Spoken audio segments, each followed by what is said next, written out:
Hi friends, అందరూ బాగున్నారా? మీరు చూస్తున్నారు గార్డెన్ వర్కర్స్ ఛానల్. ఫ్రెండ్స్, ఇక ఈ రోజు మేము వచ్చేసి కోకో కాయలు అయితే కోస్తున్నాం అనమాట. ఇక లాస్ట్ వీడియోలో వచ్చేసిందంటే మీకు కోకో కాయలు కోత మీద వచ్చేసి ఒక ఫుల్ వీడియో అయితే చేశాను ఫ్రెండ్స్. ఇక ఆ వీడియో వచ్చేసి ఇక స్క్రీన్ మీద ఉన్న ప్లే బటన్ మీద క్లిక్ చేసి అయితే ఫుల్ వీడియో అయితే చూడండి ఫ్రెండ్స్. మేము ఈ కోకో కాయలు కోస్తూ ఏంటంటే ఇక చెట్టు మొదట్లో గానీ చివరిలో గానీ ఇక చిన్న చిగురులు అయితే ఉంటాయి కదా, ఇక వాటిలో వచ్చేసి జిడ్డలు అంటారు అనమాట.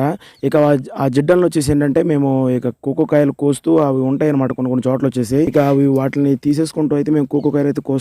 అవైతే ఉండకూడదు అనమాట. అవి ఉండడం వల్ల ఏంటంటే అవి చాలా పెద్దగా పెరిగిపోతాయి అనమాట తిన్నగా. ఇక పెరిగిపోయి ఏంటంటే ఇక మొక్క మొదట్లో వచ్చేసి గుబురుగా ఉండిపోయి ఇక చీకటిగా ఉండి గాలి ఆడక ఏంటంటే కాపు అనేది చాలా తక్కువ అయితే ఉంటుంది అనమాట. అందుకని వచ్చేసి ఆ జిడ్డల్ని మేమైతే ఇక తొలగించేస్తాం అనమాట. ఇక మనం ఈ పని చేస్తుండగా ఏంటంటే మనకి కామన్ గా బాగా ఇబ్బంది పెట్టే ఒక ప్రాబ్లం అనేది ఇక్కడ వచ్చేసి బాగా అయితే ఇబ్బంది పెడుతుంది అనమాట. ఇక ఎర్ర చీమలు అనమాట. వాటిని వచ్చేసి మా దగ్గర వచ్చేసి పొల్ల చీమలు కూడా అంటారు అనమాట. ఇక ఈ చీమలు వచ్చేసి అంటే మనం కాయలు అయితే కోస్తుండగా ఏంటంటే మన మీదకైతే వచ్చేసి చాలా స్పీడ్ గా అయితే కుట్టేస్తుంటాయి అనమాట.